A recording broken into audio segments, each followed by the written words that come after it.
हरे कृष्णा। आप सभी को श्रीमती राधा रानी के आविर्भाव तिथि महोत्सव की शुभकामनाएं। तो आज हम श्रीमती राधा रानी और कल भी राधा रानी के विषय में उनका तत्व, उनका अवतरण का कारण, उनकी प्राकट्य की लीला, इन सब विषयों की चर्चा करेंगे। हरे कृष्णा। गाओ पीछे पीछे। राधे जय जय माधव दयिते। राधे जय जय राधे जय जय माधव दयिते।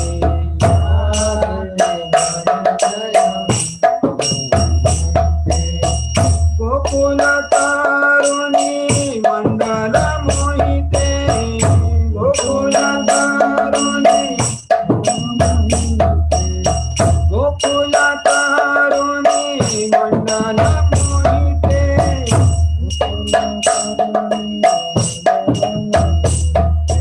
राधे जय जय माधव दयिते।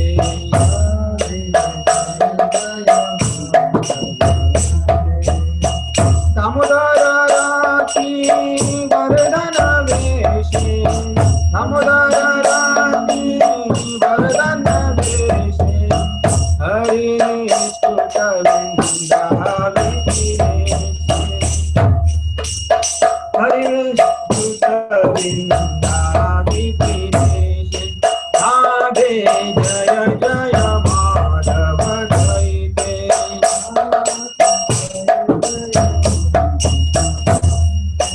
राधे जय जय माधव दयिते।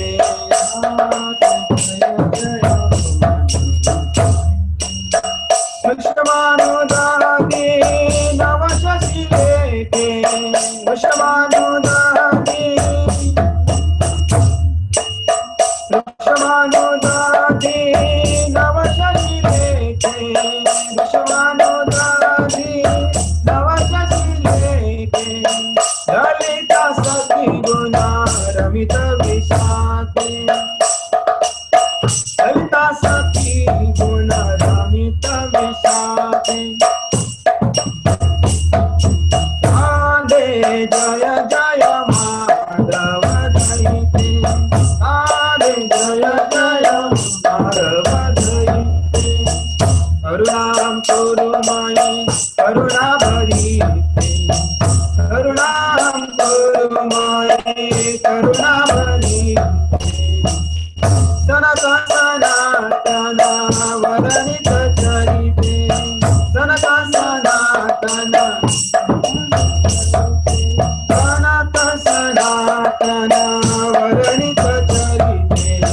सनक सनातन वरनित चरिते। राधे जय जय माधव दयिते।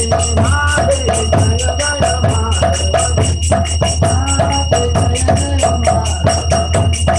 राधे जय जय माधव दयिते। राधे जय जय माधव दयिते।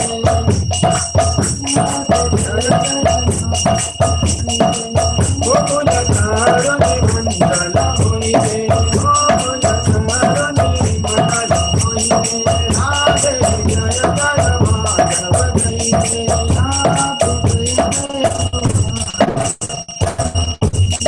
दामोदर राती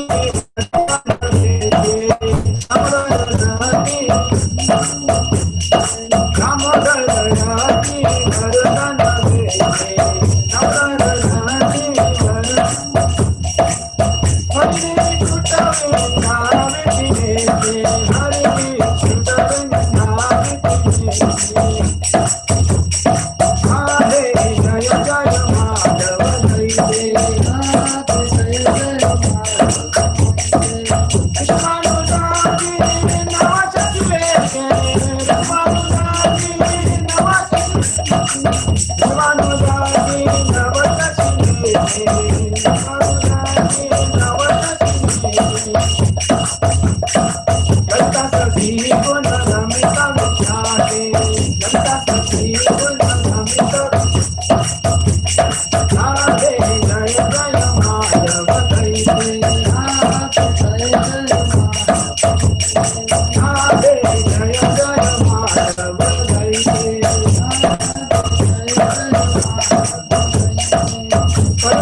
गुरुमयी करुणा भरी दे, करुणा गुरुमयी करुणा भरी दे, सर्व सनातन भरा विठ्ठल दे, सर्व सनातन भरा विठ्ठल दे, राधे जय जय माधव जय जय, जय राधे जय जय Madhav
Hare Krishna Krishna Krishna Hare Hare Hare Ram Rama Rama Hare Hare Hare Krishna Krishna Krishna Krishna Hare Hare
Krishna Krishna Hare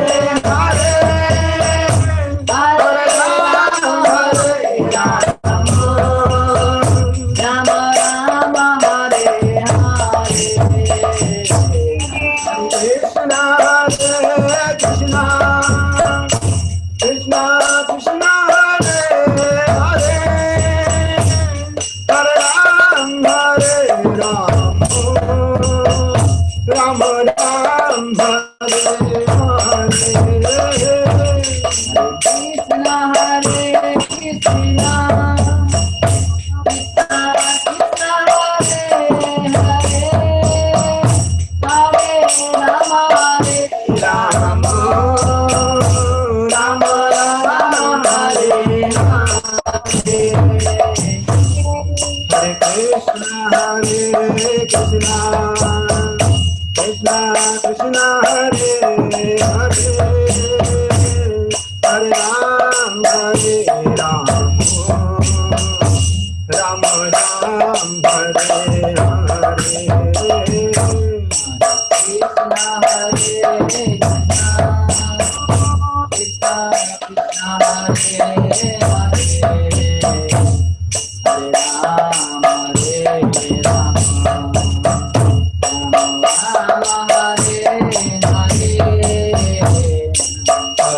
हरिनाम संकीर्तन की जय। जगत गुरु शील प्रभुपाद की जय। निताय गौर प्रेमानंदे। हरि हरि बोल।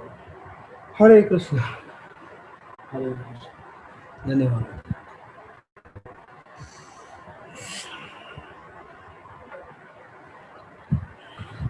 हरे कृष्णा। जय श्री राधे।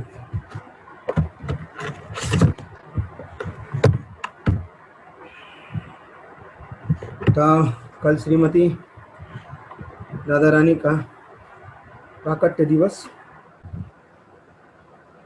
आप सभी को शुभकामनाएं, बधाई। श्रीमती राधा रानी सभी भक्तों में सर्वोच्च प्रधान भक्त श्रीमती राधा रानी, भगवान की अंतरंगा शक्ति। तो हम 2 दिनों में तत्व के अनुसार राधा रानी क्या है, चैतन्य चरितामृत से जानेंगे, ऑथेंटिक प्रमाणों से, कि राधा रानी का धरातल पर प्राकट्य कैसे होता है। इसकी कथा, राधा को राधा नाम क्यों पड़ा, इसके कारण, और धरती पे आने से पहले गोलोक वृंदावन में किस प्रकार योजना होती धरती पर जाने की भगवान कृष्ण राधा रानी के बीच।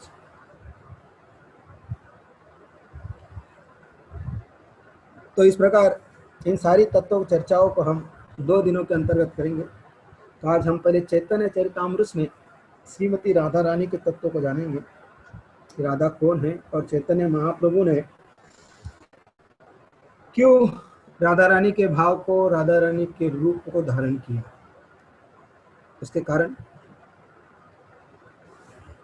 ओम अज्ञानतिमिरान्धस्य ज्ञानाञ्जनशलाकया चक्षुरोन्मीलितं येन तस्मै श्रीगुरवे नमः। श्रीचैतन्यमनोभीष्टं स्थापितं येन भूतले स्वयं रूपा कदा मह्यं ददाति स्वपदान्तिकम्।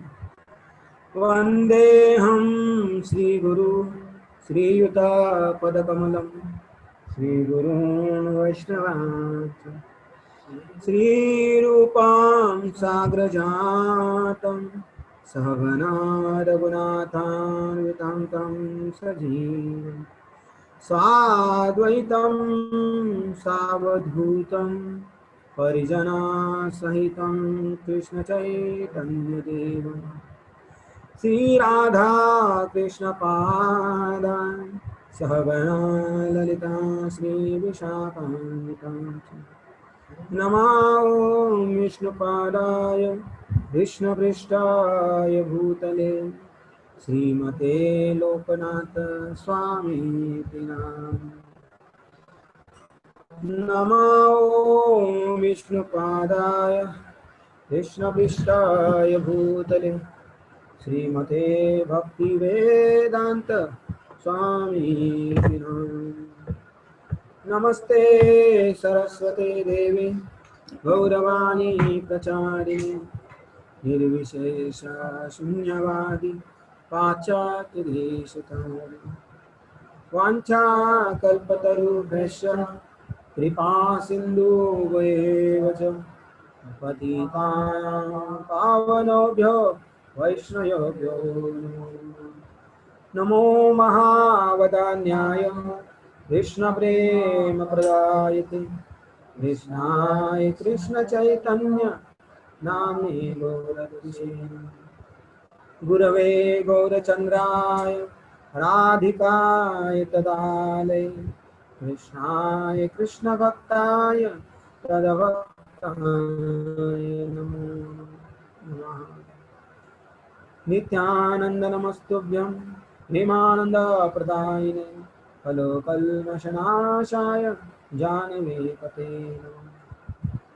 नमो महावदान्याय कृष्णप्रेमप्रदायते कृष्णाय कृष्णचैतन्य नाम्ने गौरत्विषे आराध्य भगवान् व्रजेश तनय तद्धाम वृन्दावनम् रम्या काचितोपासना व्रजवधू वर्गेण या कल्पिता श्रीमद्भागवतं प्रमाण अमलं प्रेमा पुमार्थो महान् श्रीचैतन्य महाप्रभो मतमिदं तत्राधरो न परा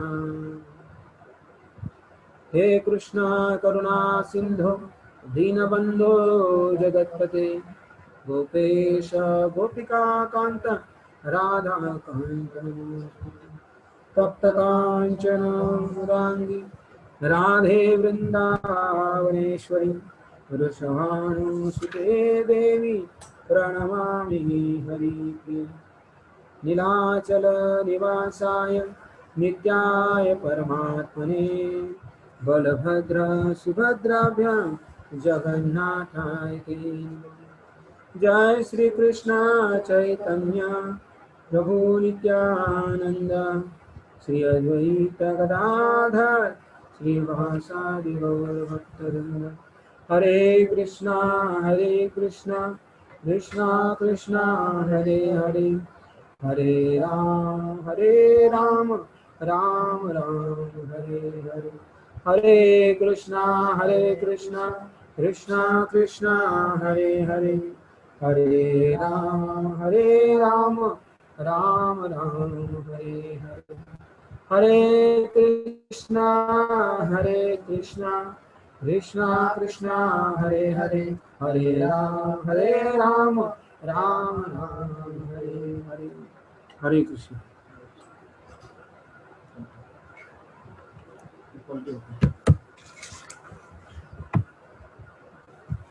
हरे कृष्णा।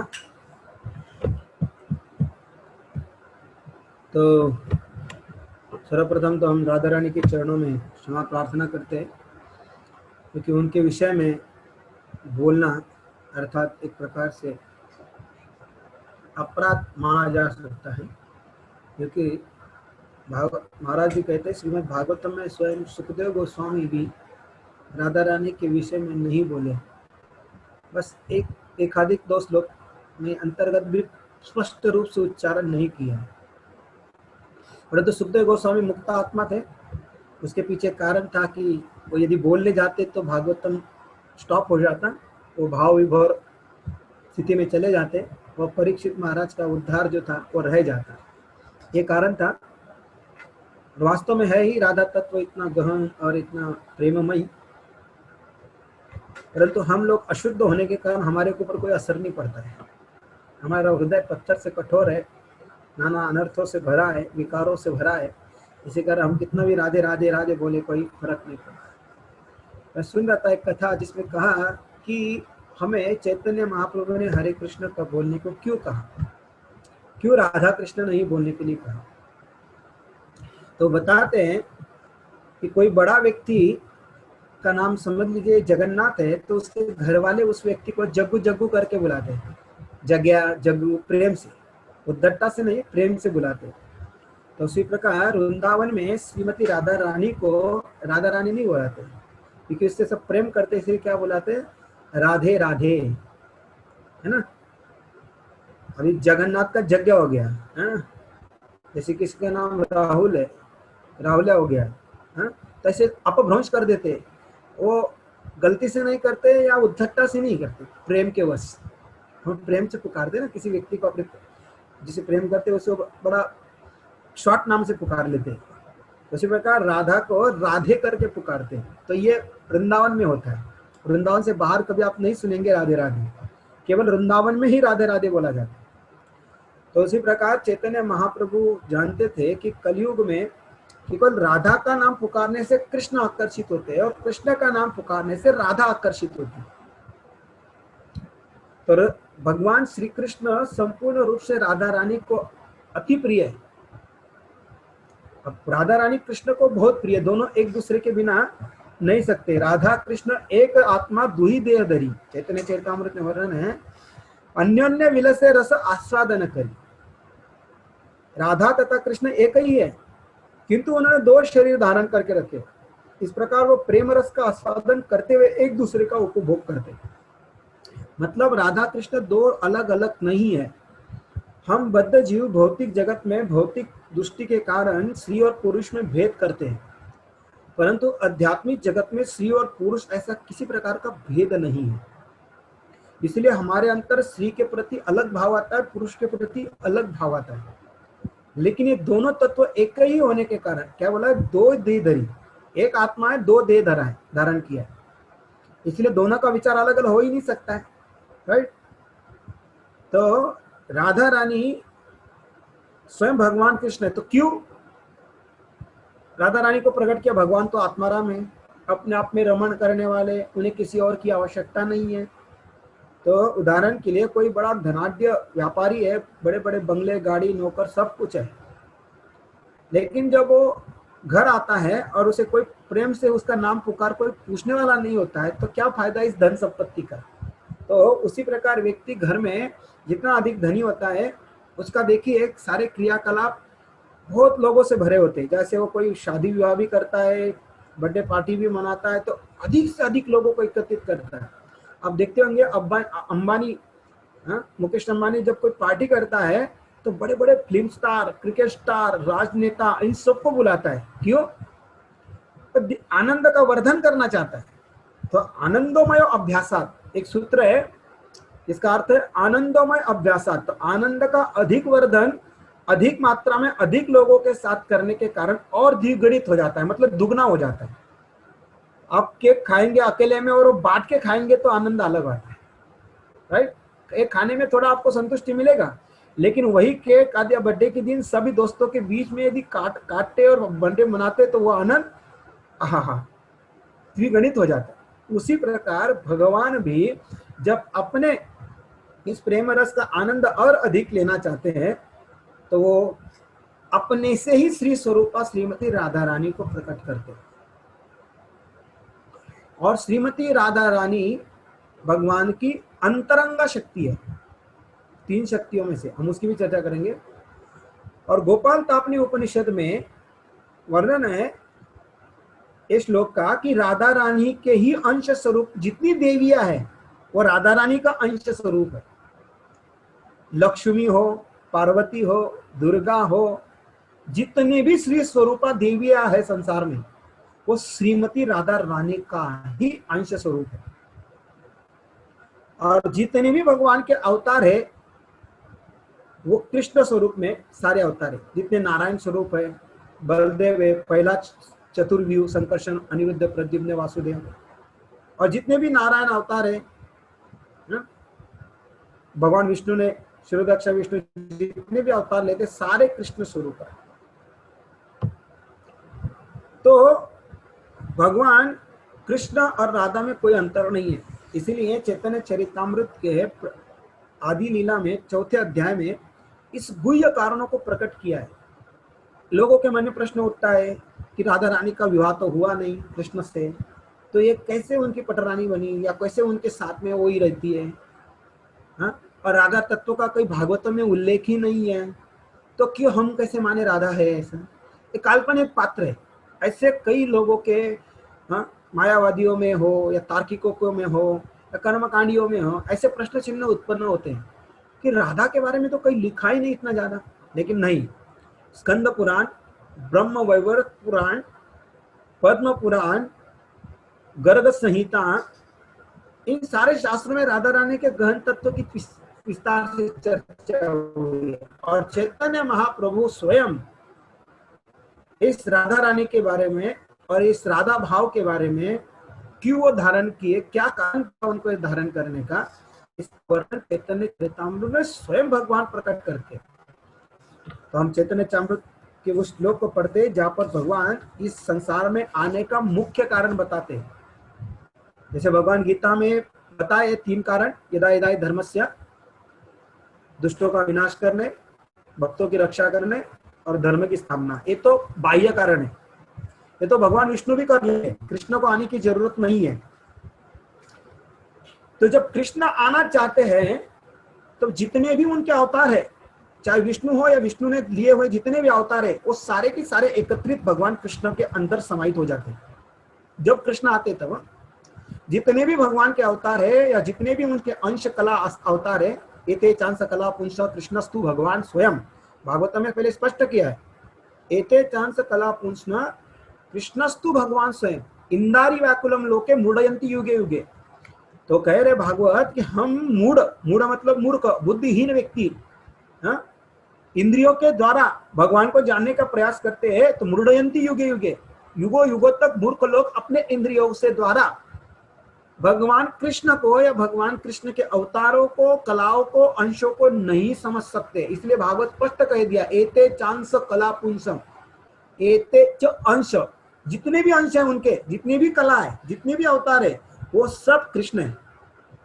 कृष्ण का एक्सपांशन है, कृष्ण का विस्तार है। तो जब भगवान धरती पर आने वाले थे, कृष्ण अवतरित होने वाले थे, तो ये राधा रानी के प्राकट्य के कथा से संबंधित ये सारी चीजें जुड़ी हुई है। तो मैं ये क्यों आने वाले थे और कैसे है, तो ये सारा हम जब राधा रानी का प्राकट्य का समय आएगा लीला का, तब हम उसको एक विशेष रूप से इसको कहेंगे। हम पहले तत्व जानते हैं। तो यह चैतन्य महाप्रभु, चैतन्य चरितामृत आदि लीला अध्याय 4 में 15 और 16, और उससे पहले सारे विष्णु अवतार कैसे भगवान में सम्मिलित हो जाते इसका वर्णन है। तो उसमें कहते हैं, पूर्वे ये न पृथ्वी भार हरि बारे कृष्ण अवतीर्ण है ला शास्त्र ते प्रचारे। शास्त्र यही घोषणा करते हैं कि इसके पूरे भगवान कृष्ण पृथ्वी का भार उतारने के लिए अवतरित हुए थे, है ना। द्वापर में भगवान आ गए, क्यों आए? पृथ्वी का भार हरण करने के लिए। किंतु यह भार उतारना पूर्ण पुरुषोत्तम भगवान का कार्य नहीं है। देखिए, संसार में जितने भी असुरों का वध होता है, कृष्ण नहीं करते, ऐसे आपने बार बार सुना होगा, मैंने भी कहा है। तो जब कृष्ण अवतरित होते हैं तो उनके अंदर शिरोदकशाही, कामलोकशाही, गर्भोदकशाही तीनों विष्णु प्रवेश करते हैं, और ये विष्णु ही असुरों को मारने का काम करते हैं, कृष्ण नहीं। यह स्पष्ट कहा, किंतु ये भार उतारना पूर्ण पुरुषोत्तम भगवान का कार्य नहीं है। पालन करता भगवान विष्णु ही ब्रह्मांड की रक्षा करते हैं। तो जितने भी भगवान कृष्ण अवतरित होकर जितने भी असुरों का वध किया, ये कृष्ण ने नहीं किया। कृष्ण का स्वभाव कभी भी मारना नहीं है। कृष्ण प्रेममयी, रसिक, शेखर, पूर्ण मूर्तिमंत रूप है। प्रेमी व्यक्ति कभी भी किसी को हानि नहीं पहुंचाता है, ना ही किसी के प्रति दुख, मानसिक, शारीरिक, हृदय से कोई भी टच भी नहीं करता है। उनका प्रेममय स्वरूप होने के कारण निरंतर प्रेम देते हैं। तो ये मारने, उद्धार करने, काटने का कार्य सारा विष्णु ही करते हैं। आप इसको कभी चैतन्य चरितामृत होगा तो पढ़ी, इसमें 4 अध्याय के 9वें 8वें श्लोक में भगवान कह रहे हैं कि ये विष्णु ब्रह्मांड की रक्षा करते हैं। आगे कहते हैं, किंतु कृष्ण रे यही अवतार काल भार हरण काल ताते हैल मिशान। कहते हैं, किंतु संसार का भार उतारने का काल कृष्ण के अवतार काल के साथ मिश्रित हो गया। मिश्रित हो गया मतलब जितने भी विष्णु थे, कंस अवतार थे, सारे भगवान में सम्मिलित हो गए और सबके सब धरती पर आए। तो मतलब कृष्ण जब आए थे तो उनके अंदर जितने भी 24 अवतार है, सभी सम्मिलित थे, सभी सम्मिलित थे, है ना। तो इसलिए कृष्ण को अवतार नहीं कहा जाता है। इसलिए प्रभुपाद कृष्ण के लिए क्या शब्द इस्तेमाल करते हैं? अवतारी, जो स्वयं से आता है। नहीं तो बाकी के सारे तथाकथित लोगों ने हमें भारत में यही सिखाया, कृष्ण ना 8वां अवतार है। क्या सिखाया? भगवान विष्णु का कृष्ण 8वां अवतार है। लेकिन ये सारी जानकारी गलत है। भगवान ना ही विष्णु के अवतार है, भगवान स्वयं आते हैं। और 8वां अवतार बलराम जी को माना जाता है। तो हम इसे ऑथेंटिक, इसलिए बहुत प्रभुपाद कहते हैं कि हमें कभी भी प्रामाणिक आचार्य, गुरु और शास्त्रों से सुनना चाहिए। मनमाने ढंग से कोई भी कथावाचक से नहीं सुनना चाहिए। Please don't hear the professional reciters. Prabhupada explain करते, प्रोफेशनल रिसाइटर्स, व्यावसायिक कथावाचकों से कभी भी भगवान के विषय में आध्यात्मिक ज्ञान प्राप्त नहीं करना चाहिए, क्योंकि इससे हमें गलत ज्ञान। देखिए, आज तक इस्कॉन में आने से पहले हम लोग, मैं भी, आप भी, सभी लोग कृष्ण को विष्णु का अवतार मानते थे, राइट? हमें इसकी जानकारी बिल्कुल नहीं थी। लेकिन प्रभुपाद जी ने चैतन्य चरितामृत हो या भागवत, इन दोनों ग्रंथों में सविस्तर, कंप्लीट, शास्त्रोक्त, साइंटिफिकली जानकारी दी। ऐसा नहीं कि मन बहकाने के लिए लिख दिया ना, एवरीथिंग गिविंग द एग्जाम्पल, हर चीज के बारे में एग्जाम्पल दिया। इसलिए कृष्ण विष्णु के अवतार नहीं, बल्कि जितने विष्णु है, जितने भी नारायण के अवतार है, जितने भी कला अंश अवतार है, सब कृष्ण से प्रकट होते हैं। और जब कृष्ण का अवतरण धरती पर होता है तो जितने अवतार है उतने सभी भगवान के अंदर समाहित हो जाते हैं और फिर भगवान धरती पर आते हैं। आगे कहते हैं, पूर्ण भगवान अवतार यही काले, आर सब अवतार ताते ते आसी मिले। जब पूर्ण पुरुषोत्तम भगवान अवतरित होते हैं तब भगवान के अन्य सारे अवतार उनमें आकर मिल जाते हैं। आपके सामने प्रश्न प्रमाण है ना। इसलिए इतना इंपॉर्टेंट है शास्त्र, गुरु, साधु के अनुसार चलना। नहीं तो हम इधर उधर का सुनेंगे, भटक जाएंगे, रास्ता भटक जाएंगे। देखो कितना स्पष्ट रूप से, मैं भी पहली बार पढ़ रहा हूँ, मैंने पढ़ा है चैतन्य, लेकिन मेरा कभी गौर नहीं हुआ, मैंने इतना ध्यानपूर्वक कभी उसको पढ़ा नहीं। तो पहला कैंटो आदि लीला पढ़ लिया है, लेकिन आज मैं जब सोचा पहले तत्व के अनुसार चलते, तो मैं जब खोला तब मुझे समझ आया कि अरे जितने भी अवतार थे भगवान के अंदर है, इसीलिए भगवान अवतारी है, यह स्पष्ट हुआ। आगे कहते हैं, नारायण चतुर्व्यूह मत्स्य अवतार, युग अवतार, मनवंत अवतार, यथे आचितार, सबे आसी कृष्ण अंगे हय अवतीर्ण, यही छे अवतार कृष्ण भगवान पूर्ण। अरे भगवान नारायण, 4 मूल विस्तार, संकर्षण, वासुदेव, प्रद्युम्न, अनिरुद्ध, ये पहला चतुर्व्यूह वो भी भगवान के अंदर ही है। मत्स्य अवतार, अन्य लीला अवतार, जितने भी भगवान ने लीला अवतार दिए, राम अवतार हो, है ना, बाकी के बलराम अवतार हो, जितने भी लीला किया। युग अवतार, हर युग में एक एक अवतार होता है। मनवंतर अवतार, हर मनवंतर में एक अवतार होता है। तथा अन्य जितने सारे अवतार, देखिए सब कुछ बोल दिया चैतन्य महाप्रभु, वे सभी कृष्ण के शरीर में अवतरित होते हैं। इस प्रकार पूर्ण भगवान साक्षात श्री कृष्ण प्रकट होते हैं। इसीलिए प्रभुपाद ने उनके नाम के आगे केवल श्री कृष्ण नहीं लिखा। क्या लिखा? प्रभुपाद ने अपने बुक्स में या कृष्ण लीला के पहले फ्रंट पेज पर भी एक सबसे महत्वपूर्ण अक्षर लिखा है। इसलिए बोलते हैं ना, भगवान या भगवान के भक्त जो भी लिखते हैं ना, उसके अंदर बहुत रहस्य छुपा होता है। क्या लिखा है?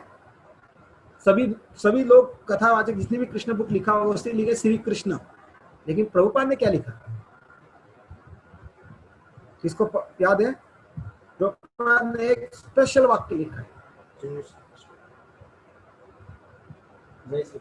नहीं, जय श्री कृष्ण नहीं। कौन बताएगा? कृष्ण बुक के पहले ही पन्ने, पहले ही फ्रंट पेज पर है। इसलिए प्रभुपाद बोलते हैं, स्टडी माय बुक्स स्क्रूटिनाइजिंग ही। ऐसा ही नहीं बोला है प्रभुपाद, मेरे पुस्तकों को केवल पढ़ना नहीं तो अध्ययन करना है। क्यों करना है अध्ययन? तो ये सारे रहस्य तत्व छुपे हुए उद्घाटित होते हैं। हाँ, अर्थ ने कहा supreme personality of God head, ये शब्द लिखा है, हिंदी में लिखा है पूर्ण पुरुषोत्तम भगवान। केवल भगवान कृष्ण नहीं लिखा, क्योंकि भगवान बोलेंगे तो फिर अवतार भी आ गए। पूर्ण पुरुषोत्तम भगवान श्री कृष्ण ऐसा लिखा है। पूर्ण शब्द का अर्थ समझ में आ गया? पूर्ण मतलब सब कंप्लीट, उसमें कुछ अधूरा रह ही नहीं गया। तो यहाँ इस सभी अवतार उसमें कृष्ण के अंदर, इसलिए भागवतम में वर्णन है, एते चांद सकल कृष्ण कृष्णस्तु भगवान स्वयं। ठाम करके छिक्का मोहर तब करके बोला है, कृष्णस्तु भगवान स्वयं। इंदारी व्याकुलम लोके मृडयंती युगे युगे। कोई व्यक्ति पूर्ण पुरुषोत्तम भगवान को अपने इंद्रियों के द्वारा समझने का प्रयास करेगा तो वो मूर्ख युगों युगों तक नहीं जान सकता। इसलिए कभी भी व्यक्ति, चाहे इसलिए दार्शनिक लोग क्यों ब्रह्म में विलीन होना चाहते हैं, क्यों वो भगवान को निराकार करके घोषित कर देते हैं, क्योंकि वो समझ नहीं पाते, क्योंकि वो अपने तर्क और बुद्धि के आधार पर भगवान को जानने का प्रयास करते हैं। इसीलिए इसको तार्किक मीमांसिक लोग कभी भी कृष्ण को नहीं समझ पाते हैं, इसलिए भगवान का अपप्रचार करना शुरू कर देते हैं, भगवान को निराकार करके घोषित कर देते हैं, भगवान को शून्य करके घोषित कर देते हैं, आध्यात्मिक जगत नाम की कोई वस्तु नहीं है करके घोषित करते हैं, ये सारा कुछ काल्पनिक है घोषित करते हैं। क्योंकि यह रहस्य जब तक भक्त नहीं बना जाए तब तक नहीं उद्घाटित हो सकता। इसलिए 3 प्रकार की भक्ति दी है चैतन्य महाप्रभु ने यहाँ पर, शुद्ध भक्ति, साधारण भक्ति और मिश्रित भक्ति। ये मिश्रित भक्ति में ये सब आते हैं, ज्ञानी, योगी, तार्किक, मीमांसिक, ये मिश्रण कर देते हैं। क्योंकि शुद्ध भक्ति, जब तक शुद्ध भक्त के शरण नहीं जाओगे तब तक शुद्ध भक्ति समझ में नहीं आएगी, नहीं प्राप्त होगी। इसलिए भगवान कहते हैं, क्या कहते हैं गीता में, कि शरणा भक्त्या माम अभिजानाति यावान चक्षास्मि तत्वता, केवल भक्ति से मुझे कोई जान सकता है। आगे चैतन्य चरितामृत में कह दे। तो उससे पहले भगवान चैतन्य महाप्रभु राधा रानी का अवतार क्यों लेके आए, उसका कारण बताते हैं। प्रेम रस निर्यास करिते आस्वादन, राग मार्ग भक्ति लोक के करिते प्रचारण, रसिक शेखर कृष्ण परम करुणा, यही दुई हेतु हेतु इच्छा उद्गम। बोल रहे कि अवतार लेने के भगवान की इच्छा के 2 कारण थे। उसमें से एक था, वो भगवत प्रेम रस के माधुर्य का आस्वादन करना चाह रहे थे और संसार में भक्ति का प्रसार रागानुगा अनुरुक्ति के स्तर पर करना चाहते थे। 2 कारण। माधुर्य रस, 5 रस है, उसमें से 4 प्रमुख है, दास्य, साख्य, वात्सल्य और माधुर्य। और इन चारों रसों में सबसे टॉप क्लास है माधुर्य रस। और माधुर्य रस में भी 2 भाग है, स्वकीया और परकीया। स्वकीया मतलब अपने पत्नी के साथ जो रस प्रदान होता है वो स्वकीय होता है, भौतिक दृष्टिकोण से नहीं है। आप अपने पत्नी के साथ जो भी रस प्राप्त करते हैं वो भौतिक है और वो कष्टदायक होता है बाद में, सबको पता है ना। हाँ, लोग सर पे माथे पे हाथ पीटते हैं, अरे कहाँ से आप फंस गया, पीटते हैं ना। इसलिए पीटते कारण क्योंकि भौतिक रस में बड़ा उलझन और बड़ा दुख है, सुख नहीं है, तो वो भौतिक नहीं है, परकिया। और परकिया रस उधर उदाहरण देते हैं, जिस प्रकार भौतिक जगत में पत्नी अपने पति के अलावा दूसरा कोई बाहर के व्यक्ति के साथ संबंध रखती है, उस रस का आनंद को परकिया कहा गया है। लेकिन भौतिकता रस काम वासना से लिप्त होने के कारण तुच्छ है और यह निंदनीय माना गया है, यहाँ पर उसकी निंदा सर्वत्र होती है। परंतु भगवत धाम में परकिया रस को सर्वोच्च माना गया, परकिया भावे या ब्रजेते प्रचार। तो जो परकिया रस का माधुर्य भाव, उसका रस आस्वादन करने के लिए चैतन्य महाप्रभु प्रकट हुए और वही रागानुगा भक्ति को संसार को देने के लिए आए, जो कभी नहीं दी थी। रसिक शेखर कृष्ण परम करुण, यही दुई हेतु इच्छा रोधम, राग मार्ग भक्ति, और स्वयं प्रचार करना चाहते थे।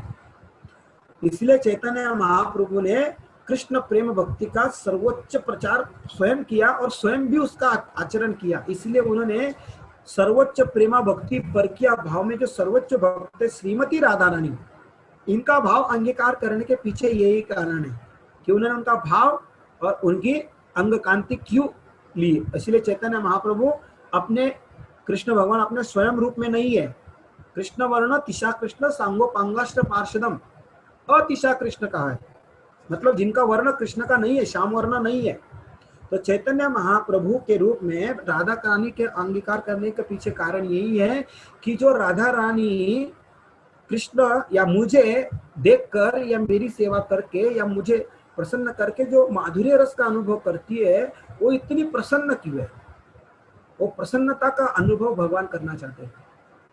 देखिए, भगवान अपने स्वरूप से भी प्रसन्न नहीं है, उनको अपने स्वरूप से भी इतनी प्रसन्नता नहीं है वो जितनी राधा रानी प्रसन्नता से उनको प्रसन्न हो रहे कि क्यों इतनी प्रसन्न है, क्या है कृष्ण।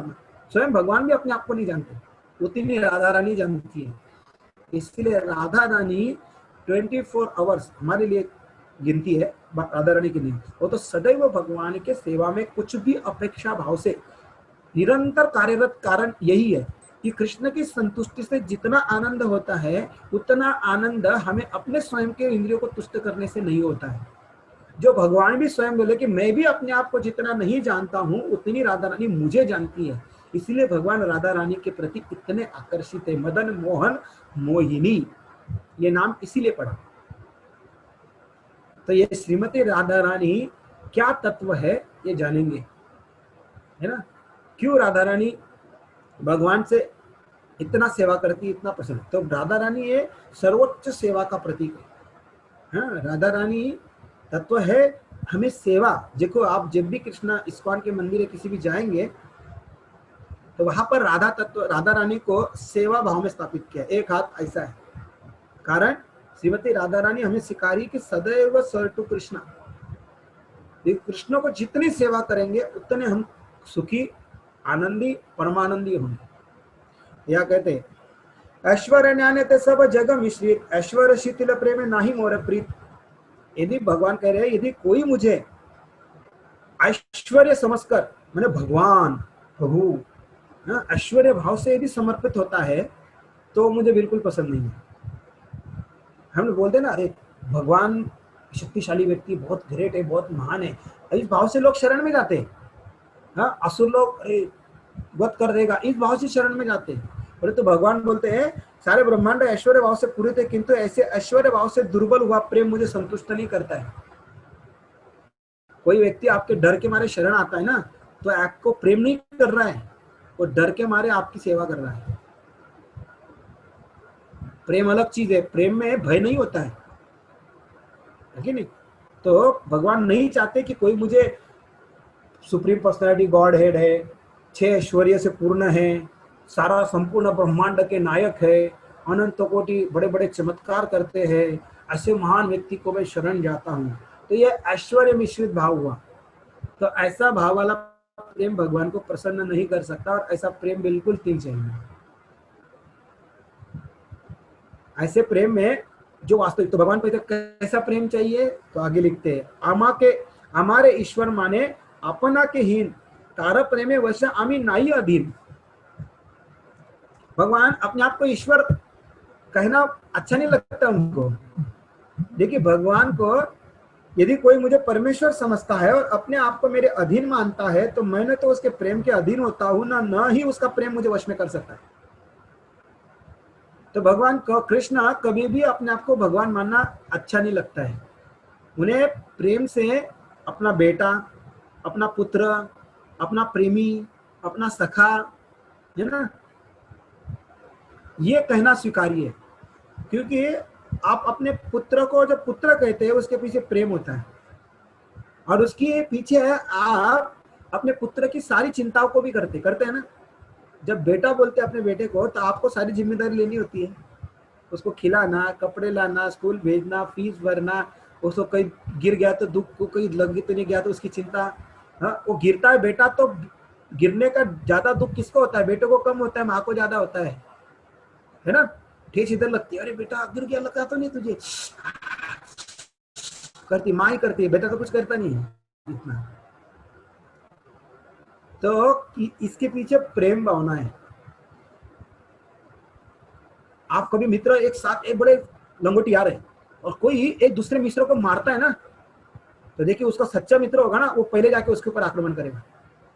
जिस मित्रों को मार रहा है वो तो उतना आक्रमण नहीं करेगा, लेकिन उसके बाजू में खड़ा मित्र पहले उसके ऊपर झपटेगा, हे क्यों मारा मेरे मित्र को, हाँ ज्यादा समझ रहे क्या? तो वो तुरंत झपटता है, क्यों? वो क्योंकि उससे प्रेम करता है। तो ये प्रेम का स्वभाव है।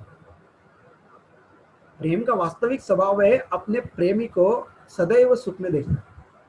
इसलिए भगवान चाहते हैं कि मुझे भगवान मत मानो, क्योंकि जब भगवान मानेंगे ना तो भगवान को सब पालन पोषण करने का भार उठाना पड़ता है, मतलब भगवान को बन जाना पड़ता है नौकर। और भगवान ऐसा प्रेम नहीं चाहते, इसके पीछे कारण ही है। तो भगवान चाहते हैं कि मेरे भक्त मुझे अपना पुत्र माने। तो यशोदा मैया देखिए जब प्रेम करती है तो ये लाला को नहलाती, धुलाती, खिलाती है, पिटाई भी करती है, बड़े प्रेम से सब कुछ करती है। तो कृष्ण के बारे में सोचना पड़ता है, जिसके विषय में हम प्रेम करते हैं ना, वो व्यक्ति के बारे में हम निरंतर सोचते हैं। यदि माँ अपने बेटे से प्रेम करती ना, हमेशा सोचती है स्कूल गया कि नहीं, स्कूल से कब वापस आया, फिर पूछती है खाया कि नहीं तूने, अभ्यास किया कि नहीं तूने, है ना। हर बार उसके पीछे लगा के रखती है, किधर गया था तू, क्या कर रहा था तू, कहाँ गया था तू, क्यों? माँ को उसके प्रति प्रेम है, उसकी चिंता है। इसीलिए देखिए दिन में सबसे अधिक बाप से ज्यादा माँ पूछती है, क्योंकि प्रेम है। तो भगवान भी यही चाहते हैं कि मुझे परमेश्वर समझना मुझे अच्छा नहीं लगता है। तो आगे कहते हैं, आमा कहते एक के भक्त भजे यही भावे, तारे से भावे भजी यही मोर स्वभाव। मेरा भक्त जिस दिव्य रस में मेरी पूजा करता है, उसी भाव में मैं उसके साथ आदान प्रदान करता हूँ। ये मेरा सहज भाव है, स्वभाव है। इसलिए भगवान गीता में बोलते ये तामा प्रपद्यन्ते ताम तथैव भजाम्यहम् वर्तमानुवर्तन्ते मनुष्य पार्थ सर्वशा। जो जिस जिस भाव से मुझे बसता मैं उसी भाव से उसे देता हूँ। इसीलिए हम जिस पथ पर है या जिस संप्रदाय में है, ये सर्वोच्च संप्रदाय है। हमारे पुण्य की, हमारी भाग्य की सीमा नहीं है कि हम कौन से संप्रदाय में, हमें अवगत नहीं हो रहा है। जब हम भक्ति प्राप्त होगी ना, तब हमें अवगत होगा, अरे क्या मैंने कौन सा पुण्य कर्म किया था, कितने जन्मों का, जो मुझे इस माधव ब्रह्म महत्व गौड़ी संप्रदाय से भक्ति करने का अवसर मिला। जैसे जैसे हम शुद्ध होते जाएंगे ना, तब से वैसे वैसे हमें सब अवगत होगा और समझ में आएगा, अंडरस्टैंडिंग होगा। शुद्धता के स्तर पर कि हम नॉट ऑर्डिनरी पर्सन, क्योंकि जो भी भक्त बनता है वो माया शक्ति के अंडर में नहीं रहता है, वो अंतरंगा शक्ति राधा रानी के अंडर में आता है। इसलिए हम सब लोग राधा रानी के कृपा छत्र में हैं। आगे कहते हैं ये तामा प्रवृत्ति, वही भगवद गीता का श्लोक है, मोर पुत्र मोर सखा मोर प्राण प्रति, यही भावे यही मोरे करे शुद्ध भक्ति, आपना के बड़ माने आमार समहीन, सही भावे यही आमी ताहार अधीन। बोलते यदि कोई मुझे अपना पुत्र, अपना मित्र, अपना प्रेमी मानकर और अपने आप को महान या मुझको अपने समान या अपने से निम्न मानकर मेरी शुद्ध प्रेमा भक्ति करता है, तो मैं उसके अधीन हो जाता हूँ। देखिए भगवान चैतन्य महाप्रभु हमें सिखा रहे हैं कि भक्ति किस भाव में करना है। भगवान को अपना मानना है, ना कि हमें भगवान के ऊपर डिपेंड होना है कि भगवान मेरी रक्षा करेंगे, भगवान मेरा कष्ट उठाएंगे। ओम जय जगदीश हरे, तो संपत्ति घर आवे कष्ट मिटे तन का। ये भक्ति नहीं है, ये व्यापार है। इसे प्रेम भक्ति नहीं कहेंगे। और प्रेम भक्ति क्या चैतन्य महाप्रभु सिखा रहे हैं, क्या कि मुझे अपना पुत्र मानो, अपना मित्र मानो, अपना प्रेमी मानकर और अपने महान एवं मुझको अपने समान, बोलते कि मुझे महान मत मानो, मुझे अपने समान मानो। हाँ, तुम्ही आम कौन बड़ लोग, कहते शुद्ध सखा शुद्ध सत्य करे स्कंदे आरोहण, तुम्ही कौन बड़ लोग तुम्ही आमी सम। तो कृष्ण में, ब्रज वृंदावन में भगवान कृष्ण को भगवान नहीं मानते, है ना। भगवान कोई भी उनको भगवान नहीं मानता, ना यशोदा मैया मानती है, ना नंद बाबा मानते हैं। हाँ, एक बार क्या हुआ, बलराम बोलने लगे, अरे मैया तू किसको बांध रही पता है, ये पिछले जन्म में राम था, नरसिंह था, वामन था, मत्स्य था, कुर्म था। मैया बोले हट, सारे अवतारों को मेरे घर में जन्म लेना पता, चलवा यहाँ से। मैया भगा देती है बलराम को। तो बलराम जी बता रहे कि आप भगवान को बांध रही है, लेकिन कृष्ण, मैया बोलती है कोई भगवान भगवान नहीं, ये मेरा कन्हैया है।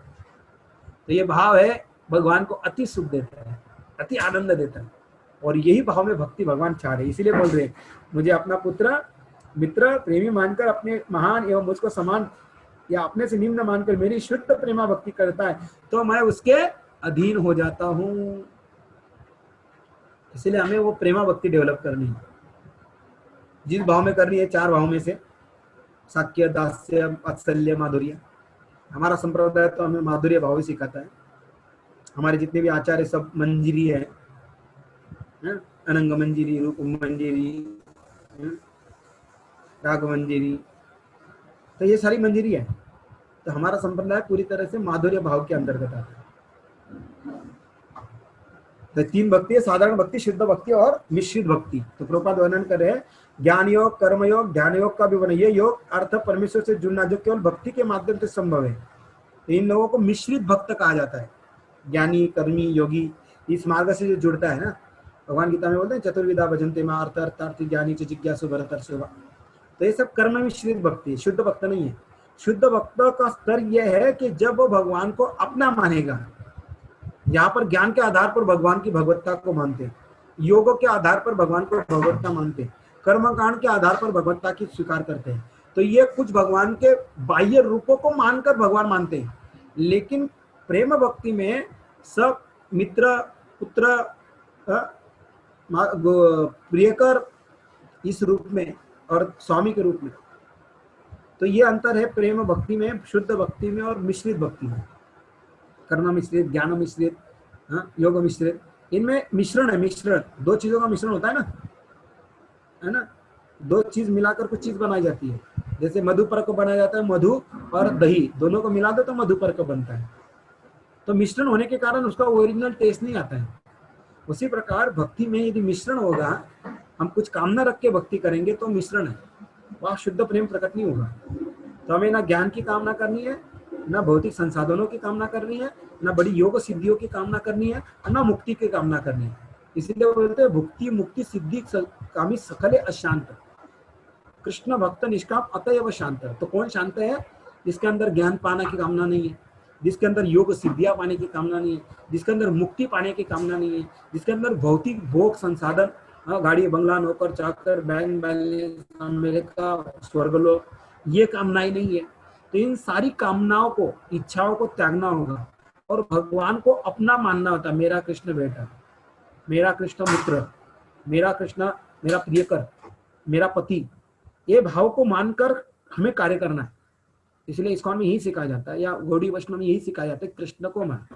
इसलिए ये स्वामी कृष्ण मेरा है और मैं कृष्ण का हूं, ये भावना हमें सदैव रखनी होगी, तब हम शुद्ध भक्ति के स्तर पर पहुंचेंगे।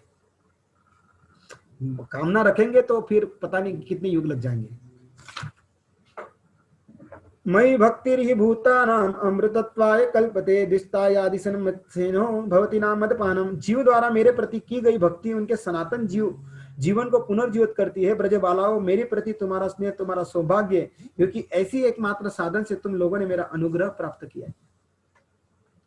इसीलिए हमें ब्रजवासियों के अनुगत्य के भक्ति करनी है, रागानुगा है ना। हमें कौन कहा जाता है? रागानुगा। जो राग मार्ग पर पहले से आश्रित है, उनके अनुगत्य में भक्ति करने वालों को रागानुगा भक्त कहते हैं। तो इस रागानुगा भक्तों में सारे ब्रजवासी आते हैं, राधा रानी, गोपिया, ग्वाल बाल, नंद बाबा, यशोदा मैया, इनके अंदर में हमें भक्ति करना है। हम भक्ति डायरेक्ट नहीं कर सकते, इसलिए हमको रागानुगा भक्ति का है। रागानुगा, रूपानुगा कहा जाता है।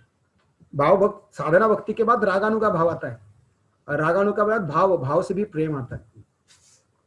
तो रागानुगा, इन रागानुगा भक्त जो है पहले से ही भगवान में संपूर्ण रूप में राग मतलब प्रेम में आश्रित है, उसमें लिप्त है, ऐसे लोगों के अंडर में।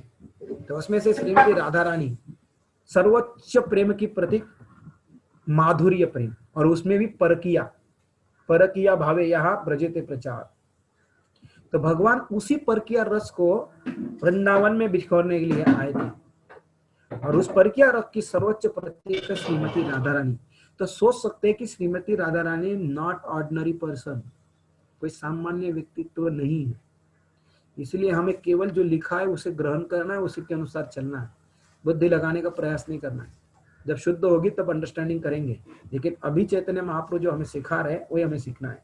बोलते हैं, माता मोरे पुत्र भावे करे न बंधन, अति ही न ज्ञाने करे लालन पालन। मेरी माता कभी भी अपने पुत्र के रूप में मुझे बांध देती है, वह मुझे अत्यंत असह्य समझकर मेरा लालन पालन करती है। जो सारे ब्रह्मांडों को अपने भ्रुकुटी मात्र से, अपनी नजर मात्र से सारे संसार में तैरा रहा है, जिसे कोई बांध नहीं सकता, ऐसे पूर्ण पुरुषोत्तम भगवान कृष्ण को माता यशोदा रस्सियों से बांधती है, जिसके उदर में सारे ब्रह्मांड छिपे हुए हैं। ऐसे व्यक्तित्व को राधा रानी बांधती है, यशोदा मैया बांधती है। किस वश? रस्सियों से नहीं बांधती है, प्रेम के डोरी से बांधती है। भगवान रस्सियों से प्रयास किया ना मैया ने, सारी ब्रज की रस्सियां लाके रख दी, लेकिन एक भी रस्सी बांध नहीं सकी। लेकिन भगवान ने जब स्वीकार किया कि मैया का प्रेम, तब जाके वो प्रेम की डोरी से बंधे। बाहर की रस्सियों से कौन बांधेगा कृष्ण? जिनके मुख में भगवान ने सारा ब्रह्मांड यशोदा मैया को दिखा दिया। तो भगवान आते हैं तो अपनी अंतरंगा शक्ति योग माया के द्वारा आते हैं और इन लीलाओं को उन्हीं के अंतर्गत करते हैं। या महामाया का कुछ काम नहीं है, दुर्गा का कुछ काम नहीं भगवान की लीला में। और भगवान के वृंदावन में दुर्गा प्रवेश भी नहीं करते, वहां सारा साम्राज्य राधा रानी के अंतर्गत है, आध्यात्मिक अंतरंगा शक्ति के अंतर्गत। सका शुद्ध सख्य करे स्कंदे आरोहण, वही तो मित्र भी क्या करते हैं, भगवान के कंधे पर चढ़ जाते हैं। हाँ, आपके घर प्रधानमंत्री आए और आप उसके कंधे पर बैठने देगा? वो बैठने देगा? नहीं बैठने देगा, क्योंकि इतना बड़ा व्यक्तित्व है। तो वहां पर वो प्रेम संबंध स्थापित हो सकता है। अरे प्राइम मिनिस्टर, आप उसके लिए लाल कारपेट बिछाएंगे, फूल मालाएं, बाजे गाजे, पांचों पकवान, बड़ा हाइट से बड़ा प्रोटोकॉल फॉलो होगा। तो वह प्रेम झलकता है क्या? नहीं, वह प्रेम कभी झलकता नहीं है। तो उसी प्रकार भगवान बोलते हैं कि मुझे जब कोई भगवान मानता है तो मैं वो स्वीकार नहीं, मुझे अच्छा नहीं लगता है, क्योंकि उसमें प्रेम प्रकट नहीं होता है। जब भगवान को खेलने खेलने में लोग हरा देते हैं और हारने के बाद उनको अपने उनके स्कंध पर बिठा देते हैं। तो मैं, हाँ, कल की कथा में गौराम प्रभु बता रहे थे, जब भगवान रंगशाला में आए, हम तत्व के ऊपर बात कर रहे हैं इसलिए आप बोलेंगे तो राधाष्टमी के बारे में कुछ नहीं होना है, तो जानना है राधा तत्व के ऊपर हम आ रहे हैं धीरे धीरे। तो क्योंकि क्या है ना, व्हिम्सिकली, हाँ राधा रानी ऐसी थी, राधा बरसाने ने किया, फिर मोर, वो व्हिम्सिकली कथा नहीं सुनना है कभी भी। तत्व जान लेने से हमारे अंदर वो शुद्धता आती है। तो क्या हुआ, जब कंस ने, कंस को और उनके जो चाणूर मुष्टि जितने बलवान मल्ल थे उन सबको कृष्ण ने मार डाला। और मारने के बाद वहां पर सुदामा आया, श्रीदामा, और श्रीदामा ने देखा, अरे ये कन्हैया इतने बड़े बड़े राक्षस मार सकता है, असंभव है, ये तो हम कल खेलते थे हमने तो पीट दिया था इसको। तो फिर श्रीदामा पुनः मैदान में उतरता है, सबके सामने कृष्ण के साथ युद्ध करता है और कृष्ण को चित कर देता है। सब लोग आश्चर्य, कंस जैसे इतना बड़ा खतरनाक असुर को भगवान मार दिए और इससे सामान्य, अरे ये गौर वालों को। तो भगवान अपने भक्तों द्वारा पराजित होना स्वीकार करते। तो ये प्रेम है। वो तो राक्षसों को कौन मारता है, तो पहले ही बता दिया कि विष्णु अवतार मारते हैं। जितने भी वध होते हैं भगवान कृष्ण के अंदर जो समाहित विष्णु अवतार है वही मारते हैं। हमने देखा इधर चैतन्य महाप्रभु बता रहे। तो भक्तों ग्वाल वालों के बीच खेलते खेलते भगवान को राज्य भी देना पड़ता है। भाई तू हार गया, चल अभी घोड़ा बन, है ना। तो ये भगवान को आदेश कौन दे सकता है? जिसके हृदय में भगवान के प्रति सच्चे प्रेम होगा। तो प्रेम की यही परिभाषा है। प्रेम में नीति नियम विधि कानून कुछ भी नहीं चलते। प्रेम में सारे परे। एक शुद्ध भक्तला करो मी अवतार, करीब विविध विध अद्भुत विहार, वैकुंठाद्य नाही ये लीला का प्रचार, से लीला करीब माते मोर चमत्कार। मैंने इन शुद्ध भक्तों को अपने साथ लेकर अवतरित होऊंगा और अनेक प्रकार के ऐसी अद्भुत क्रीडाएं करूंगा जो वैकुंठ में भी अज्ञात है। मैं ऐसी लीलाओं का प्रसार करूंगा जो स्वयं कृष्ण स्वयं मुझे भी आश्चर्यचकित करने वाली है। देखिए भगवान चैतन्य महाप्रभु कह रहे मैं ऐसी लीला करूंगा कि जो स्वयं मुझे आश्चर्यचकित करेगी। माँ विषय में गोपी गणे रूपपति भावे, योग माया करी के अपन आके प्रभाव। बोलते योग माया के प्रभाव से गोपिया में यह भाव प्रेरित होगा कि मैं उनका उपपति हूँ। अमी न जानी तहा जाने जाए गोपी गण, दुहार रूप गुणे दुहार नित्य हरे मन।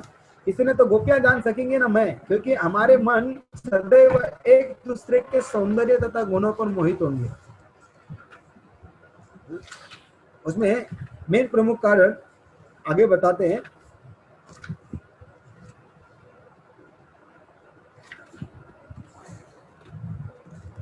दास्य साक्य वात्सल्य आर्य श्रृंगार, चारी प्रेमी चतुर्विध भक्त यही आधार। चार प्रकार के भक्त भगवत प्रेम के चार प्रकार के रसों के पात्र, यह है दास्य साक्य वात्सल्य और श्रृंगार। निज निज भावे सब श्रेष्ठ करी माने, निज भावे करे कृष्ण सुख आस्वादने। हर प्रकार का भक्त यह मानता है कि उसका भाव सर्वश्रेष्ठ है और इस प्रकार उस भाव में वो भगवान कृष्ण के साथ परम सुख का आस्वादन करता है।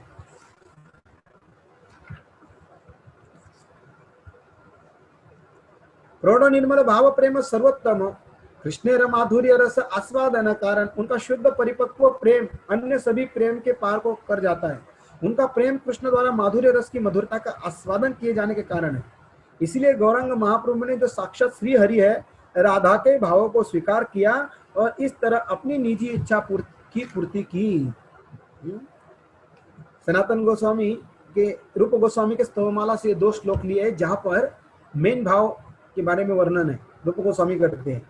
पहला है सुरेशानां दुर्गतिर अतिशयो न पंचित उपनिषदां मुनीनां सर्वस्वं प्रणत पटलिनां मधुरिमा वनिर्यास प्रेम्नो निखिल पशुपालाब्जुन्दुषा चैतन्य की पुनरपि दशोर शास्त्री पे पदम। कह रहे चैतन्य महाप्रभु, भगवान चैतन्य देवताओं के आश्रय, उपनिषदों के लक्ष्य, समस्त मुनियों में सर्वस्व, अपने भक्तों के सुंदर आश्रय एवं कमल नयनी गोपियों के प्रेम के सार, क्या वे फिर मुझे दिख सकेंगे? अपार कस्यापि प्रणयिनी जनवृंदस्य कृतकी रसस्तोमं हत्वा मधुरमुपभोक्तुं तमाप्य रुचं स्वमावोदे द्वितुमिह तदीयां प्रकटयन् स देव चैतन्य तीरतीतराम न कृपयतु। भगवान कृष्ण अपनी असंख्य प्रेमियों से एक श्रीमती राधा के असीम अमृत में प्रेम का रसास्वादन करना चाहा। पहला, अतः उन्होंने चैतन्य महाप्रभु का स्वरूप धारण किया।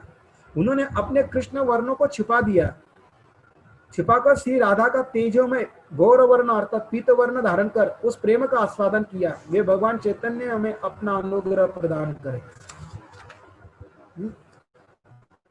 उल्लास में प्रेम स्वीकार करना मुख्य कारण है और जिसके लिए वे प्रकट हुए, उन्होंने इस युग के लिए धर्म की पुनः स्थापना की। अब मैं उस कारण की व्याख्या करूंगा, कृपया हर कोई सुने। मूल है ते आगे श्लोकेर कैला आभास एबे कली से ही श्लोकेर अर्थ प्रकाश। उस श्लोक के विषय में संकेत करने के बाद जिसमें भगवान ने अवतार लेने के प्रमुख कारण का वर्णन हुआ, अब मैं उसका पूर्ण अर्थ प्रकट करूंगा।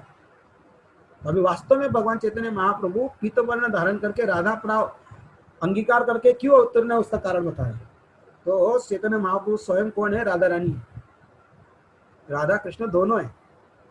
इसलिए इतने महान तत्वों को, संपूर्ण रहस्यमय तत्वों को चैतन्य महाप्रभु ने बड़े ही गुप्त रंग से अपने भक्तों के बीच प्रकट किया है। इसलिए चैतन्य महाप्रभु को जो कोई बस इतना ही समझता कि हाँ संकीर्तन आंदोलन के लिए आए थे, ये तो गौण भाव है। मेन जानना है राधा रानी तत्व जो चैतन्य महाप्रभु ने प्रकट किया है। इसलिए इस तत्व को जो समझ जाएगा और राधा रानी को समझेगा। कह रहे राधा कृष्ण प्रणय विकृति आह्लादिनी शक्ति रस्मान एकात्मनावपि भुवि पुरा देह भयदं गतोतो चैतन्य आख्यं प्रकट मधुना तद्वयं चैक्यमाप्तं राधा भावदिति सुविलितं नौमि कृष्ण स्वरूपम। ये श्लोक है वो जिसमें उस तत्व का निरूपण किया है कि मैं क्यों प्रकट हुआ और क्या देने के लिए प्रकट हुआ। कह रहे श्री राधा और कृष्ण के प्रेम व्यापार की भगवान की अंतरंगना आह्लादिनी शक्ति की दिव्य अभिव्यक्तियां है। यद्यपि राधा तथा कृष्ण अपने स्वरूप में एक है, किंतु उन्होंने अपने आप को शाश्वत रूप से पृथक कर लिया है। अब ये दोनों दिव्य स्वरूप पुनः श्री कृष्ण चैतन्य रूप में संयुक्त हुए। मैं उनको नमस्कार करता हूँ क्योंकि वे स्वयं कृष्ण होकर भी श्रीमती राधा रानी के भाव तथा अंग कांति को लेकर प्रकट हुए हैं। तो यह दिखाया कि मैं वो एक हूँ जो पहले 2 रूप में प्रकट हुआ, राधा कृष्ण, और वही राधा कृष्ण मैं एक हूँ, वो चैतन्य महाप्रभु। मतलब भगवान एक ही है। भगवान 2 नहीं है, इसलिए कहते कि दुई देह धरी। पहले एक थे, बीच में 2 देह धारण किया, अभी वही 2 देह धारण करने वाले पुनः एक हो गए, चैतन्य महाप्रभु। इसीलिए पुरुष रूप में भाव तो राधा का है और अंग कांति राधा की है, लेकिन व्यक्तित्व तो कृष्ण, दोनों मिलकर। राधा कृष्ण एक आत्मा दुई देह धरी अनन्य विलासे रस आस्वादन करी। तो राधा तत्व कोई अलग तत्व नहीं है, कृष्ण ही है। संबंध का अर्थ है कि हम सोचते कि राधा रानी एक अलग श्री है, नहीं, कृष्ण ही राधा है, राधा ही कृष्ण है। हमें समझने में थोड़ा कठिन जाएगा क्योंकि हमारे दृष्टिकोण में सारी दुनिया में हमने द्वंद्व करके रखा है ना, स्त्री अलग पुरुष अलग है ना, पत्नी पति भाई बहन अलग अलग करके रखा है। इसलिए हमें अंडरस्टैंडिंग है कैसे हो सकता है, दोनों एक कैसे हो सकता है। है ना, युगल स्वरूप। बहुत इसलिए प्रभुपाद लिखते हैं भौतिकवादियों के लिए राधा कृष्ण दोनों दिव्य व्यक्तित्व एक गुंथी बन गई है। सही है प्रभुपाद, गुंथा बन गया, गुंथा जैसे बालों का गुंथा हो जाता है ना, समझ में नहीं आता, निकालते नहीं जाता है, उसी प्रकार भौतिकवादियों को कभी भी नहीं समझ सकता राधा कृष्ण तत्व। इसलिए तो भगवान कहते हैं कि मेरे इस, इसलिए लोग रासा लीला का ये वर्णन करते हैं ना तो बड़ा कामों भाव से, और फिर भगवान के प्रति लोगों की भावना ना कुत्सित हो जाती है। इसीलिए लोग कृष्ण को फिर श्री लंपट है, गोपी के पीछे भागता है, वस्त्र चुराता है, ऐसे गलत नजरिए से, गलत भावनाओं से देखते हैं। इसलिए लोग भगवत धाम नहीं जा पाते, इसलिए इस संसार से मुक्त नहीं हो पाते, क्योंकि कृष्ण के चरणों में अपराध कर देते हैं। गलती लोगों की नहीं है, जो लोग कृष्ण को प्रेजेंट करते हैं ना उनकी गलती है। इसलिए धर्म दुधारी तलवार है, सही चलाएगी तो अच्छी है, नहीं तो वो खुलट उल्टे ऊपर अपने आप वार करती है। धर्म दुधारी तलवार है। इसलिए धर्म को, इसलिए धर्मम तो साक्षात भगवत निहितम है ना, धर्म के तत्वों को भागवतों के अंतर्गत ही सुनना चाहिए। इसलिए मूर्ख लोगों के प्रोफेशनल रिसाइटर से तथाकथित ज्ञानी विद्वानी और टीवी चैनल पे आस्था संस्कार पे लगने वाले दुनिया भर की बारूद भरती, उससे कभी नहीं सुनना चाहिए। क्योंकि राधा तत्व या कृष्ण तत्व या कृष्ण की सर्वोच्च प्रेम भक्ति लोगों तो एक लड़का लड़की का खेल समझ लेते हैं, है ना। जब भौतिक दुनिया में काम आ पा रहे, लड़की लड़के आई लव यू बोलते हैं, ये मूर्ख काम में फंस जाते हैं, और काम वासना में फंसकर वो अपने को आइडिया समझते हैं। राधा कृष्ण देखो एक वो भी कैसे प्रेम किए, कहा गंगा और कहा गटर की नाली, हाँ दोनों समान हो सकते हैं क्या? लोग उसको समान समझते हैं। तो ये अपराध करते हैं कृष्ण के चरणों में, इसीलिए ये लोग कभी भी भगवत को समझ नहीं। इसलिए भगवान कहते हैं गीता के 7वें अध्याय के 25वें श्लोक में, ना हम प्रकाश सर्वस्व योगो माया समावृत मूढ़ोयम ना भी जानाति माम परममयम, मेरे परम अव्य तत्व को ये मूर्ख भौतिकवादी कभी भी नहीं, क्योंकि इनका पूरा ज्ञान का पर्दा माया से ढका होता है। मूढ़ है ना हम प्रकाश है, मैं अपने आप को प्रकाशित नहीं करता हूँ। इसलिए भगवान कहाँ प्रकट करते हैं? अपने भक्तों के बीच में करते हैं। इसलिए प्रभुपाद ने कहा है कि मेरे भगवत गीता का ज्ञान भक्तों के बीच में चर्चा करो, मूर्खों के पक्ष में नहीं है। कभी भी वैल्यू नहीं देंगे ये लोग, कभी भी अंडरस्टैंडिंग नहीं करेंगे। इसलिए भारत में भगवान कृष्ण को के प्रति कितनी मनगढ़ंत विचार धारणा है। राधा रानी के प्रति, राधा तो मालूम भी नहीं है, हमें भी मालूम नहीं था, जब इस्कॉन में आए तो पता चला राधा कृष्ण क्या होती है।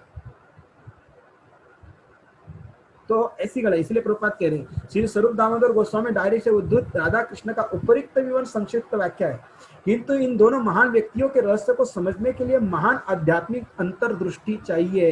एक व्यक्ति दो रूपों में आनंद भोग रहा है, श्री कृष्ण शक्तिमान है तो श्रीमती राधा रानी शक्ति है। शक्ति और शक्तिमान दोनों एक दूसरे पर डिपेंड है। उदाहरण के लिए सूर्य, आप सूर्य की जब कल्पना करते हैं तो आपके सामने क्या दो चीज सामने प्रकट होती है? क्या? सूर्य की अग्नि तेज और सूर्य का प्रकाश। आप कोई बोलेगा सूर्य का प्रकाश अग्नि नहीं है, सूर्य है, संभावना बिल्कुल गलत है। संभावना ही नहीं सूर्य के अस्तित्व की। सूर्य मतलब दो चीजें सामने आती है, उसी वजह शक्तिमान मतलब शक्ति सामने आती है। इसीलिए देखिए भगवान के जितने भी अवतार है उनके पहले उनकी शक्ति का नाम लिया जाता है, इसीलिए लिया जाता है। शक्ति के बिना शक्तिमान का अस्तित्व नहीं और शक्तिमान के बिना शक्ति का अस्तित्व नहीं, एक दूसरे पर डिपेंड है। अग्नि है और जलाएगी नहीं, हो ही नहीं सकता है। अग्नि है और प्रकाश नहीं देगी, हो ही नहीं सकता है। अग्नि मतलब ही प्रकाश और जलन है।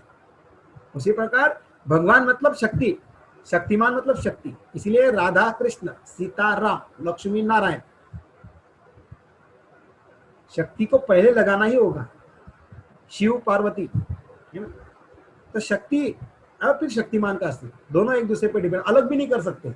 केवल कृष्ण को मानेंगे, इसलिए कोई कोई संप्रदाय है, मैंने तथाकथित संप्रदाय वो केवल कृष्ण को मानते हैं। जैसे महानुभाव पंथ है, उसमें केवल एक चक्र कृष्ण की पूजा होती है। स्वाध्याय आठवले परिवार है ना, खाना में केवल कृष्ण को मानते हैं, राधा को मानते ही नहीं। तो इनका पूरा ज्ञान बकवास है, इनका फिलॉसॉफी बकवास है, मूर्खता है। आप सूर्य को मानेंगे और बोले कि प्रकाश नहीं चाहिए ना, उष्णता नहीं चाहिए, हो सकता है सूर्य? हो ही नहीं सकता है। उसी प्रकार राधा है तो कृष्ण है, कृष्ण है तो राधा है। बिना राधा के कृष्ण, कृष्ण को आप अकेले, इसलिए हमारे इस्कॉन मंदिरों में कभी भी केवल कृष्ण की मूर्ति देखी है? कभी नहीं होगी। बाजू में राधा रानी होगी होगी, नामांग भाग में। तो इस प्रकार ये राधा तत्व है। और आगे तो राधा रानी अंतरंगा, 3 शक्ति है, अंतरंगा, तटस्था और बहिरंगा। तो राधा रानी ही बहिरंगा रूप धारण करती है दुर्गा का। दुर्गा कौन है? राधा रानी का ही अंश अवतार है, ऐसा ही कि अलग नहीं है। और श्रीमती राधा रानी 3 तत्वों से बनी है, सत चित आनंद। सत मतलब शाश्वत, चित मतलब नॉलेजेबल आणि आनंद, तो उसे और 3 शक्तियों में विस्तारित होता है, संवित, संधिनी और आह्लादिनी, है ना, समझने के लिए। तो संवित शक्ति मतलब इधर चैतन्य चरितामृत में दिया है विस्तार से, अभी समय नहीं है हमें। तो कल हम राधा रानी के प्राकट्य की कथा करेंगे, इसीलिए महाप्रभु ने तत्व समझाया, लीला नहीं। तो हमें आचार्यों के चरण चिन्हों पर चलना। पहले तो प्रभुपाद तो कभी राधा रानी के ऊपर ज्यादा लेक्चर दिए नहीं। जब लेक्चर देने की बारी आई, राधाष्टमी का दिन था, प्रभुपाद ने सीधा ये फिलोसॉफी चालू किया। राधा के बारे में नाम भी नहीं लिया और राधा रानी की कोई स्टोरी भी नहीं बताई। बढ़िया, आप सुनिए, आप प्रभुपाद का लेक्चर राधाष्टमी का। प्रभुपाद ने टोटल फिलोसॉफिकल लेक्चर दिया जीवात्मा के सनातन धर्म पर। इसलिए ये राधा तत्व को एक्सप्लेन करना जरूरी है कि किन लोगों के मन में धारणा है कि राधा अलग है, कृष्ण अलग है, इनके अंदर वो प्रेम अपार, हम भी कर सकते, जो भी धारणा मन में वो गलत धारणा है। एक ही समझना चाहिए, दोनों एक है, फक्त देह अलग अलग है ना, स्त्री रूप और पुरुष रूप, वो हमारे दृष्टि से, लेकिन वो दोनों एक है। इसलिए प्रभुपाद आगे कहते हैं, निसंदेह राधा रानी श्री कृष्ण की अंतरंगा शक्ति है और वह निरंतर श्री कृष्ण को आनंदों को बढ़ाती रहती है। निर्विशेषवादी इसे तब तक नहीं समझ सकते जब तक कि किसी माँ भागवत भक्त की सहायता न ले। इसलिए कहते हैं भागवत पढ़िया भागवत स्थाने। श्रीमद् भागवतम को, श्रीमद् जो भागवत जान चुके हैं उनके अंतर्गत ही भागवत सीखना चाहिए, स्वतंत्र रूप से नहीं, या किसी बाहर के लोगों से नहीं। राधा नाम ही बतलाता है कि श्री कृष्ण के विलास की शाश्वत रूप से सर्वोच्च स्वामिनी है। इस तरह वह जीव की सेवा को श्री कृष्ण तक पहुंचाने का माध्यम है। इसीलिए वृंदावन के भक्त श्रीमती राधा रानी की कृपा चाहती है, जिससे वे श्री कृष्ण के प्रिय सेवक के रूप में स्वीकृत हो। इसलिए कि वृंदावन में राधे राधे बोलते हैं कि राधा रानी प्रसन्न हो जाएगी तो हमें कृष्ण की सेवा में लगाएगी। इसलिए हम हरे कृष्ण मंत्र क्यों बोला गया है, हे राधे रानी हमें कृष्ण की सेवा में लगाओ। इसलिए हम राधे राधे नहीं जपते, क्योंकि राधे राधे जपने के स्तर पर हम नहीं है। इसलिए हमें कहता हरे कृष्णा दोनों से, क्योंकि हरे बोलोगे तो कृष्ण आकर्षित होगा, कृष्ण बोलोगे तो राधा आकर्षित होगी, तो दोनों एक दूसरे। इसलिए इस्कॉन में हरे कृष्ण बोलने की प्रथा है, राधे राधे नहीं। तो भाव में आकर हम गा लेते हैं, बोल लेते हैं, लेकिन अलाउड नहीं है, प्रभुपाद ने कभी नहीं किया।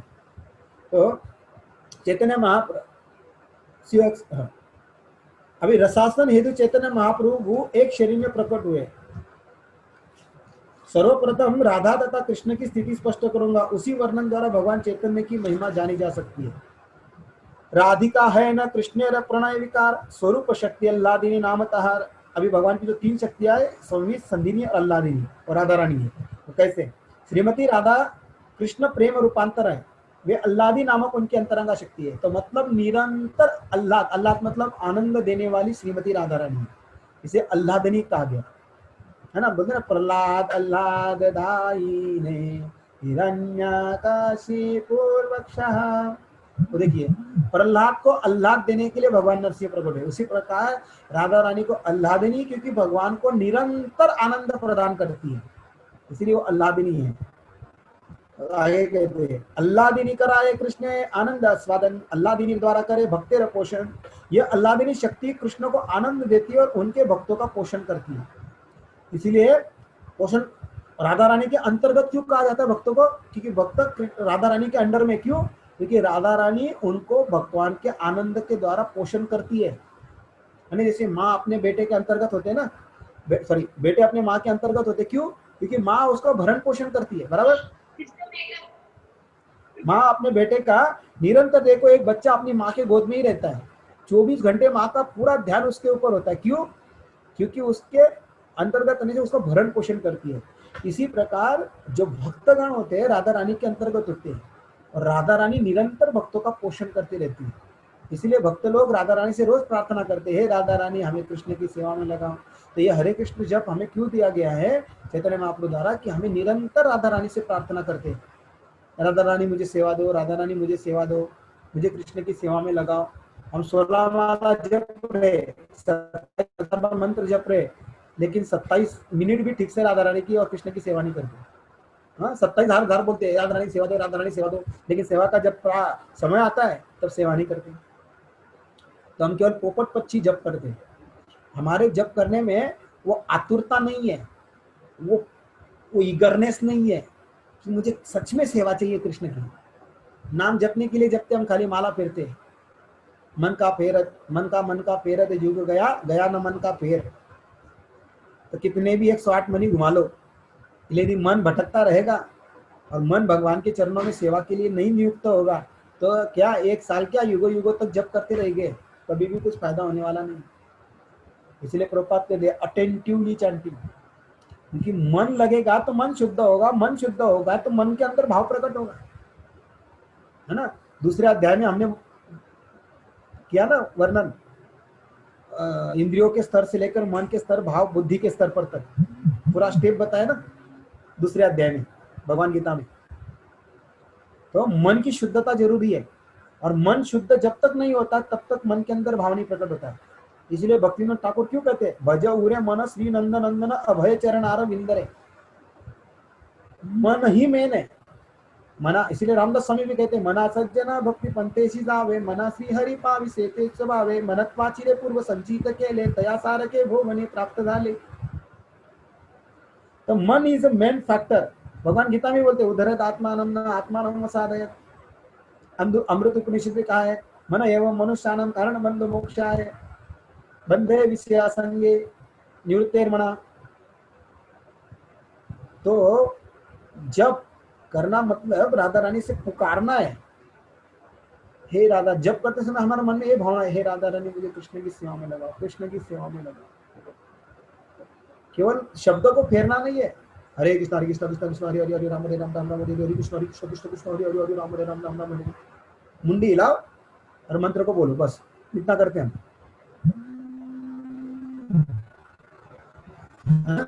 लेकिन भाव नहीं है। भाव तभी प्रकट होता है जब मन शुद्ध होता है। आगे कहते हैं ये अल्लाह शक्ति कृष्ण को आनंद देती है और उनके भक्त का पोषण करती है। और यही भक्ति के बल पर जीव गोस्वामी भी लिखते हैं कि हम भगवान के पास केवल भक्ति के बल पर जा सकते हैं। तो भक्ति प्रकट नहीं है तब तक नहीं जा सकते।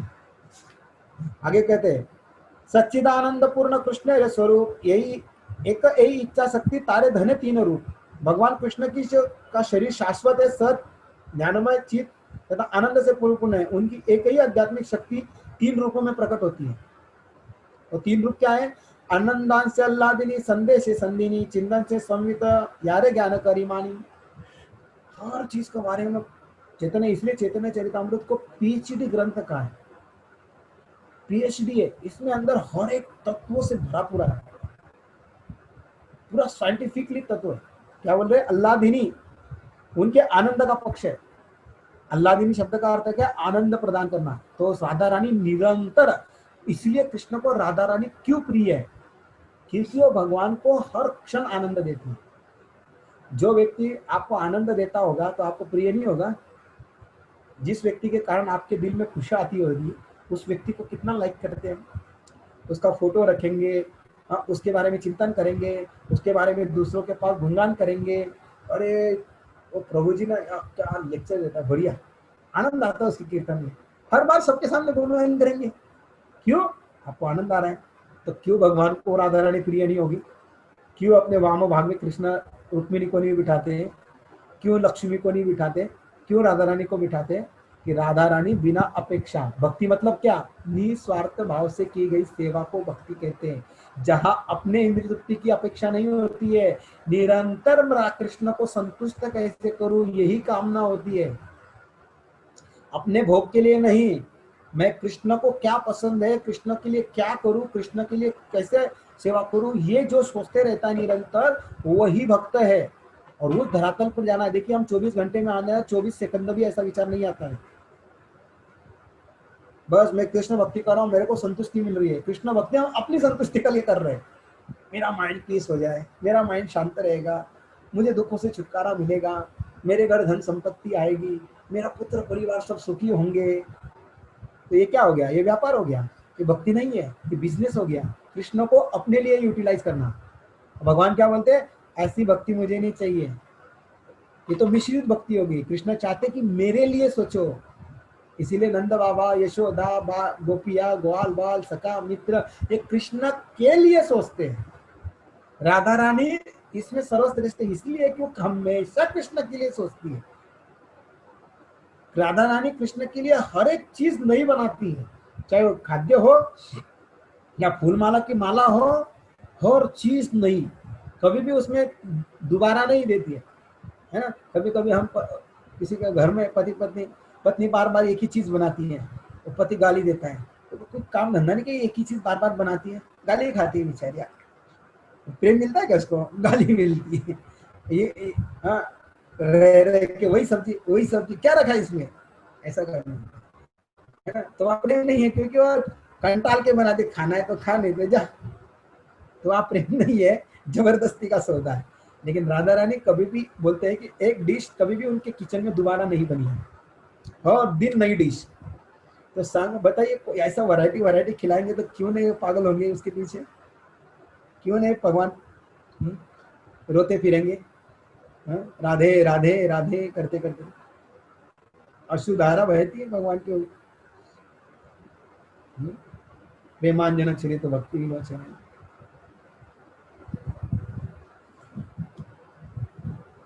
संवित चित्त शक्ति का पक्ष है, अर्थात संधिनी उनके नित्य अस्तित्व। संधिनी मतलब भगवान को नित्य अस्तित्व को जोड़े रखती है। और चित्त शक्ति क्या है? उनका ज्ञान, हर प्रकार का ज्ञान भगवान में, इसलिए वो संवित शक्ति है। स मतलब संपूर्ण, वित्त मतलब ज्ञान। जो भगवान में संपूर्ण प्रकार का ज्ञान निहित है वो भगवान संवित है।